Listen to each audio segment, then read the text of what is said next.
And I can tell you right now, we've solved I don't know how many crimes with Crime Stoppers or just concerned citizens calling in and telling us, hey, I don't know if this amounts to a whole lot. And they're like, oh yeah, it does.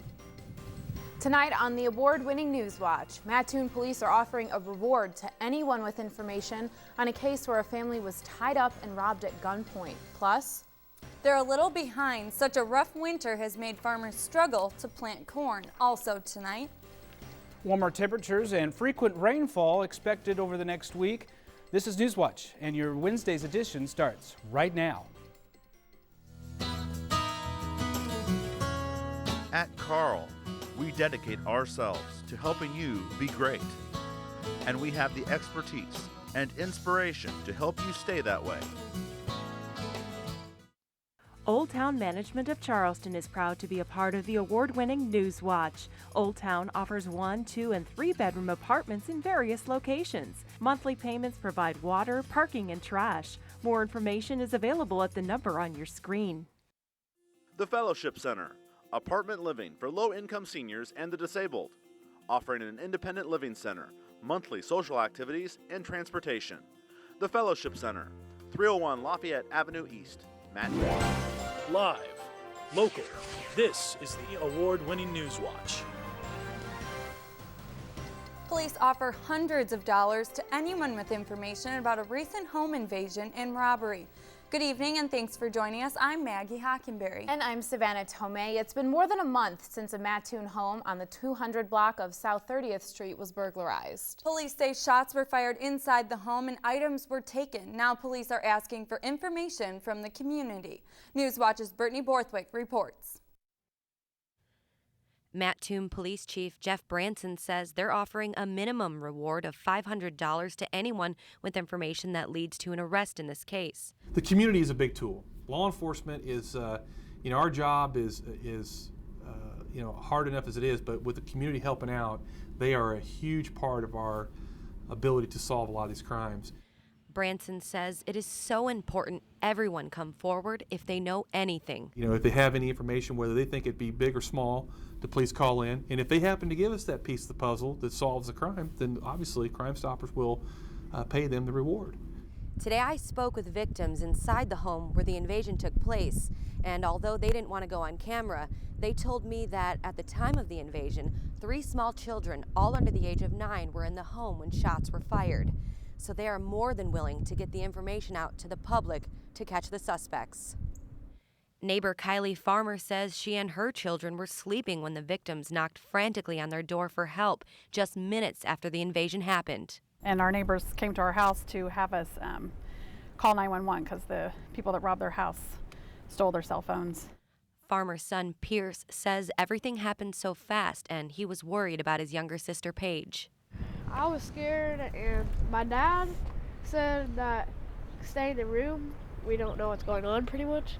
Branson says nobody was hurt during the incident, but the psychological toll sticks for a while, which is why he says it's necessary for the community to help. We are able to put cases together just from the help of the community.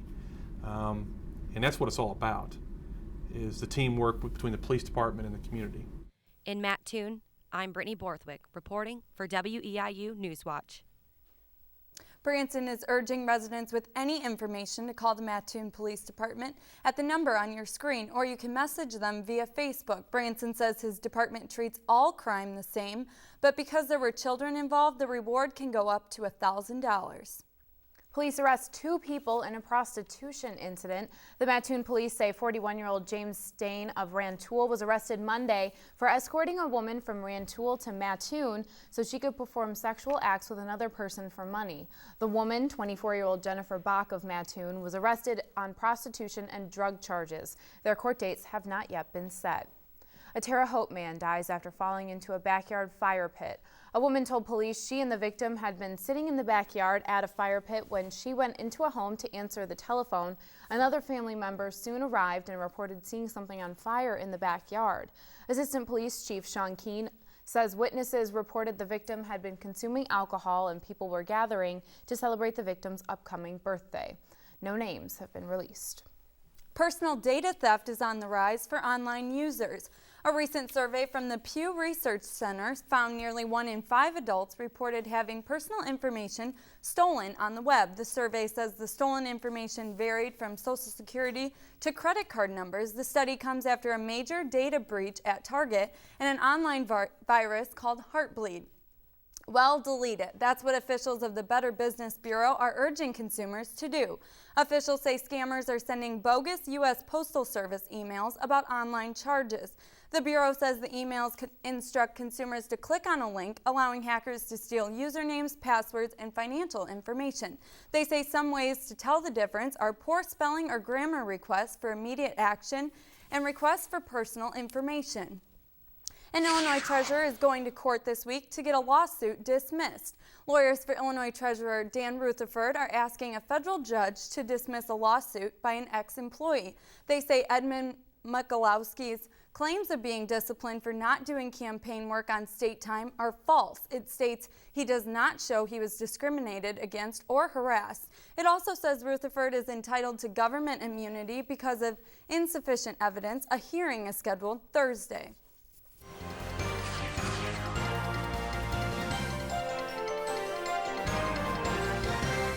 Well, it was an absolutely beautiful day. The sun shining all day. We got a little bit of warmth mixed in there right now. Clear skies. We have a few high-level cirrus clouds to the south of Charleston, and those will continue to stream in and stream out throughout the evening.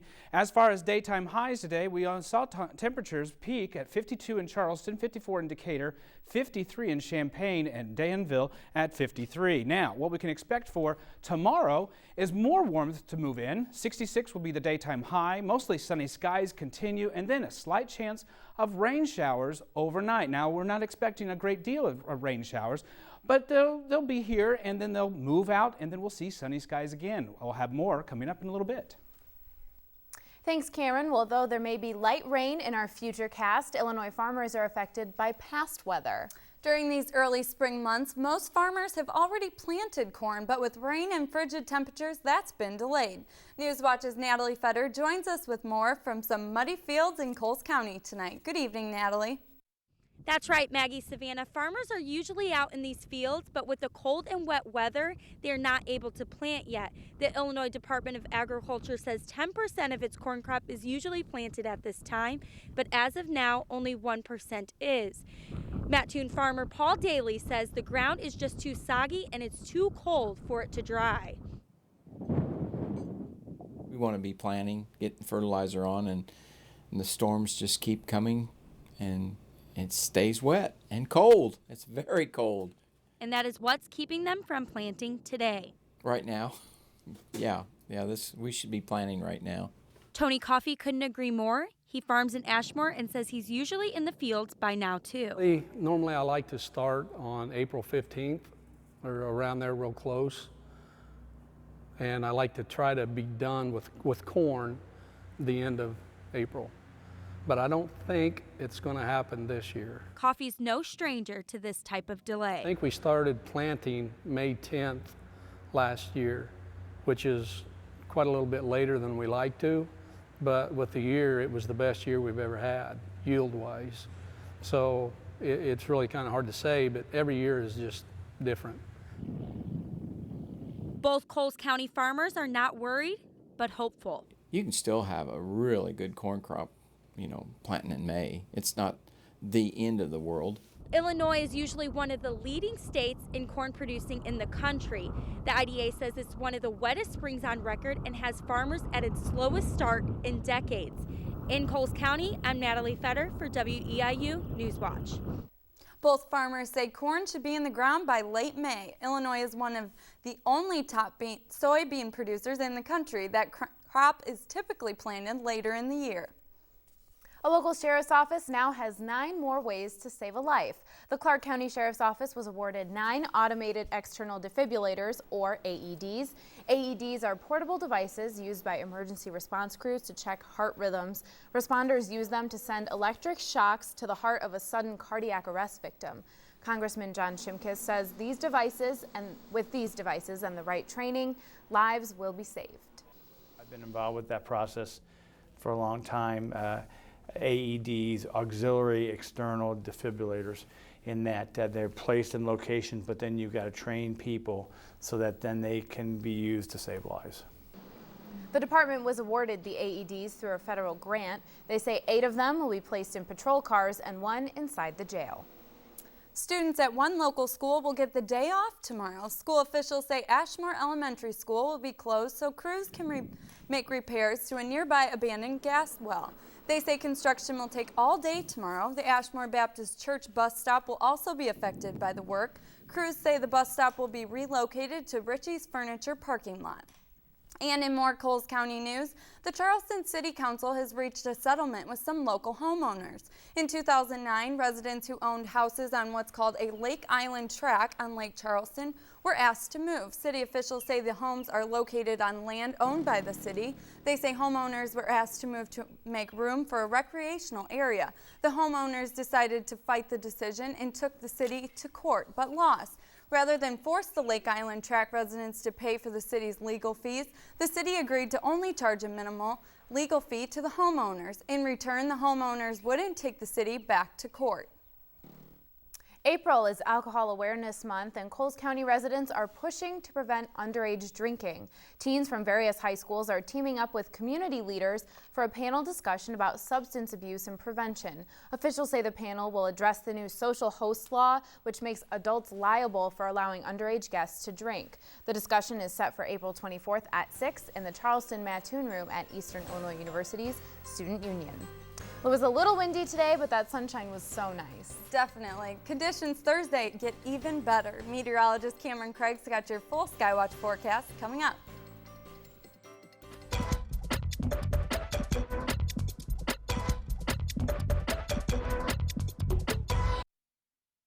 Take a look at this puppy rescue in St. Louis, Missouri. The tiny puppy, appropriately named Storm, was trapped in a storm drain. I usually walk him at a doggy park, but it was nice out. The sun came out, and I just walked him, and he tried to jump over the hole, and he didn't make it. Firefighters tried to use bacon and dog food to lure him out, but Storm wouldn't budge. So they pumped in a little water to help him to float, then grabbed him with a cinch.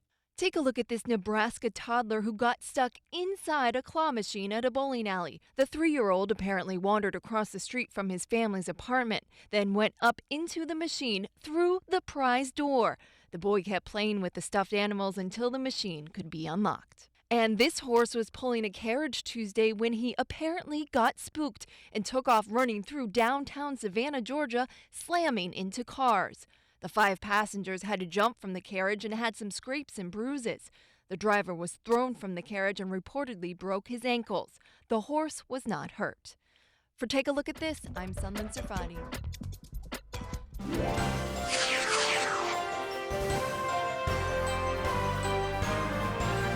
Well, it was an absolutely beautiful day out there, and after the broadcast, why don't you go out and take a walk and enjoy some of that leftover sunshine before it goes down. Now, we currently do see clear skies. We do have a few high-level cirrus just south of I-70, and that will continue. Those cirrus clouds will kind of filter in and filter out all through the evening and overnight hours, and we're not going to get too cold in the morning, so that's not too bad. Now, daytime lows, speaking of low temperatures, 31 this morning in Charleston, 31 in Effingham, 31 in Robinson, and 32 in Taylorville. Daytime highs, well, we're at the point where the temperatures are rising now. So Charleston is 52, Decatur 54, Effingham 53, and Robinson at 55. Not to forget Indiana, 52 in Terre Haute. Now, as far as the next 24, 48 hours, we have a warm front that's hovering just north of us and in northern Illinois. Now, that will push through, and these isobars, you see these white lines, these are isobars. The tighter that they are drawn, the faster the winds will blow. And so right now we've got moderate to fast winds across the region, and that will kind of dissipate overnight into the morning. As we move forward into time, we'll see periodic cirrus clouds, maybe a cumulus here and there tomorrow morning, and then we get into the afternoon hours, and we'll still see mostly sunny skies. Now, we've got a cold front that will begin to push through the area, and we will see this kind of bring a little bit of rain shower here and there overnight Thursday into early Friday morning, and then it will be gone. Not much rain. We're looking for less than a quarter inch of rain. The cold front will move through, and then the jet stream. The story here is we will stay on the warm side of the jet stream, so we'll stay in the ridge of dry, warm air through the weekend, which will be nice. All that cold air will stay in Canada where it should be at this time of year. That'll be nice. Now, as far as the evening is concerned, we're looking at temperatures hovering around 41, mostly clear skies, and that'll be around our next broadcast at 9:57. There'll be southeast winds 10 to 15 miles an hour, gusting to about 25. And then overnight, temperatures drop to only 36 degrees, mostly clear skies, southeast winds 10 to 15 miles an hour, gusting to 25. Tomorrow afternoon, temperatures rise to a nice warm 66 degrees. Winds will be from the southwest, 10 to 15 miles an hour. It will be warmer, which will be very nice. And then as we look at the 7-day, the end of the work week, we stay in the 60s, a chance of a slight chance of rain showers Thursday overnight into Friday morning, and then we get into the weekend, mostly sunny skies on Saturday with a high of 65, 69. I might put that up to about 70 on Sunday with partly cloudy skies. Another chance of rain showers to start the work week with a high of 67, and then we get warmer yet, 71 on Tuesday and 73 on Wednesday. So not too bad. Mostly sunny skies. At least we've got this beautiful weekend to look forward to. Right, and as far as the farmers are concerned, you know, these are just frequent, short, little tiny bits of rain showers that will move and quickly go through. So we'll keep the ground dry. Try to. All right, well, thank you, Cameron. And coming up, we'll have the latest on today's efforts to find wreckage of the missing Malaysian airplane. But first, hundreds are missing in the Yellow Sea tonight after a ferry carrying nearly 500 people capsizes. Stay with us.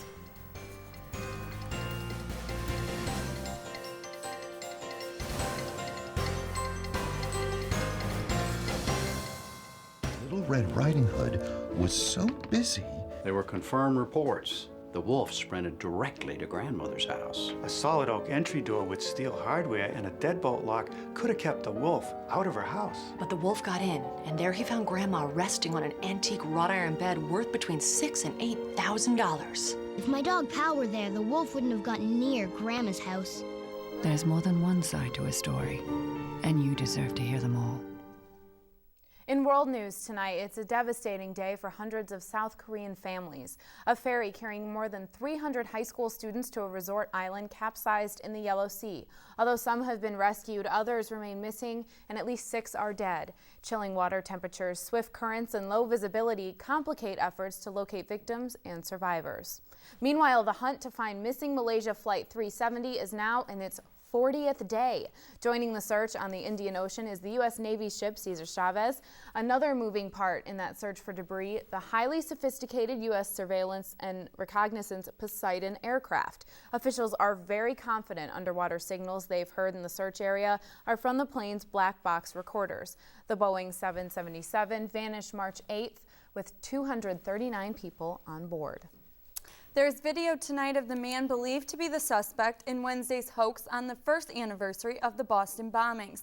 You see the man with the backpack walking barefoot in the rain. Police spotted the suspect, identified as Kayvon Edson, not far from where 2 pressure cooker bombs exploded 1 year ago Tuesday. Authorities say the backpack contained a rice cooker. The man was arrested and charged with disorderly conduct, disturbing the peace, and possession of a hoax device. A bomb squad inspected the bag and deemed it safe.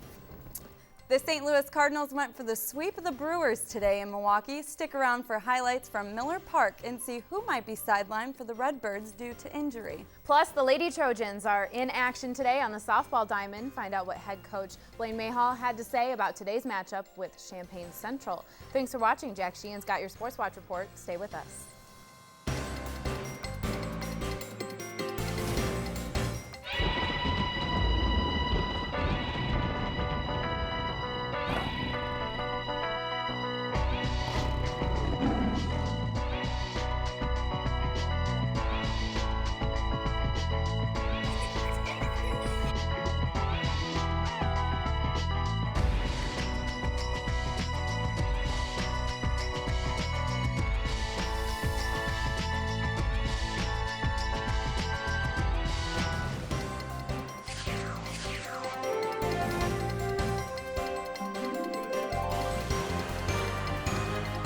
School softball team hopes to slide into a W after coming off a loss. The Charleston High School girls softball team is currently hosting Champaign Central. Not only will the teams have to battle each other, but they will have to face the heavy wind. Coach Blaine Mayhall says the wind may play in the team's favor and help them with hitting a few home runs. Mayhall also says it is important for the team to win against a district opponent, and pitching will be the key in this game. This is a game that we really need to win. It's a team in our regional, so to beat teams that are in your regional get you a higher rank when you do the seeding. So hopefully we'll be okay. We got our number one pitcher on the mound tonight. The Lady Trojans are currently 6-2 and will be back in action on Friday as they host Marshall High School at 4:30. Over to the baseball diamond, where the Trojans finally have some suitable weather to get a game in this week. Charleston had its game canceled on Monday against Eisenhower, but is back in action today against Rantoul High School. First pitch from this non-conference matchup was at 4:30 from Charleston Baseball Field. Sports Watch will have a full report on the game in tomorrow's edition. The Trojans hit the road tomorrow for another non-conference game against Sullivan High School. First pitch from that one is at 4:30. And while the Trojans try to secure a win today, the Eastern Illinois University baseball team will look to regroup after taking a tough loss yesterday.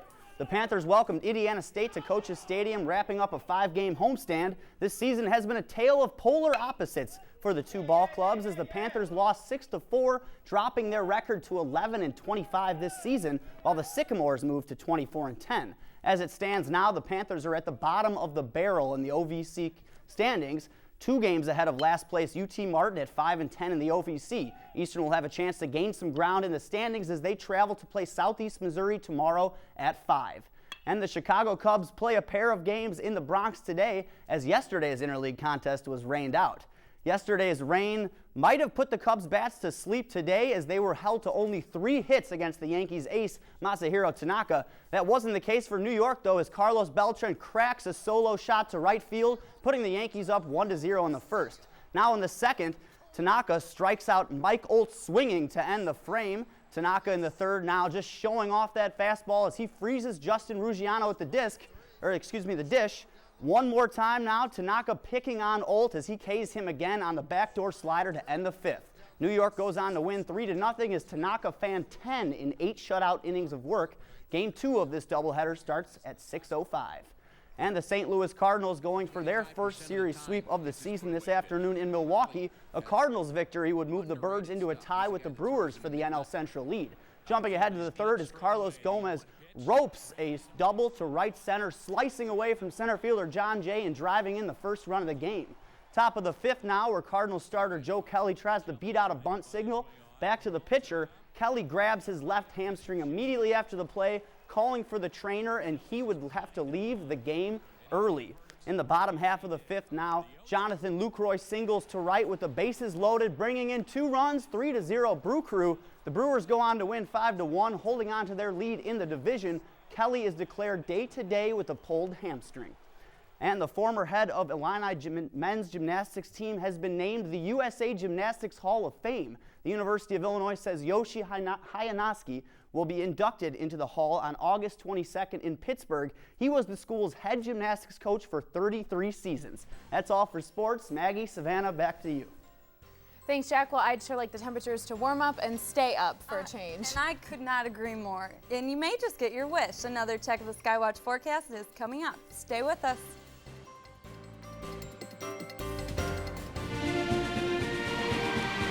This is what we were.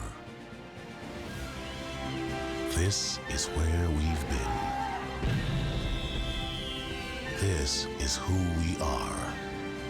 The hope still lives, and the dream shall never die. This is our experience, the American experience. In case you weren't with us at the beginning of the newscast, here's another look at tonight's top story. Mattoon police are offering a $500 reward to anyone that can provide information on a recent home invasion and armed robbery. On March 15th, police say 2 men entered a home in the 200 block of South 30th Street wearing ski masks and robbed a family at gunpoint. No injuries were reported. Anyone with information is asked to contact Mattoon Police or message the department via Facebook. People may also contact Coles County Crime Stoppers.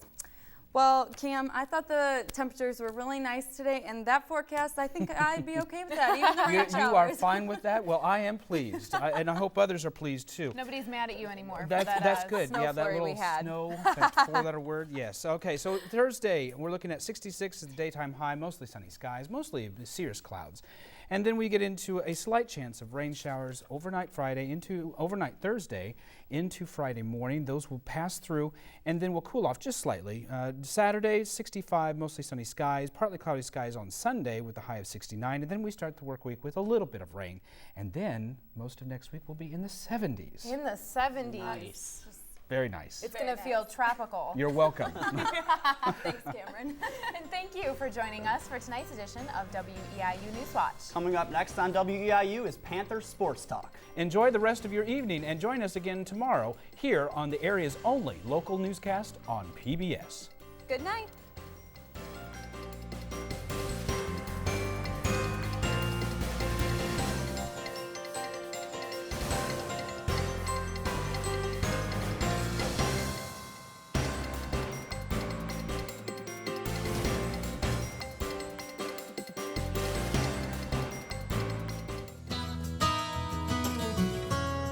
At Carl, we dedicate ourselves to helping you be great.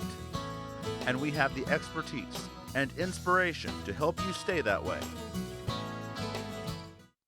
Old Town Management of Charleston is proud to be a part of the award-winning Newswatch. Old Town offers 1-, 2-, and 3-bedroom apartments in various locations. Monthly payments provide water, parking, and trash. More information is available at the number on your screen. The Fellowship Center, apartment living for low-income seniors and the disabled, offering an independent living center, monthly social activities, and transportation. The Fellowship Center, 301 Lafayette Avenue East, Mattoon.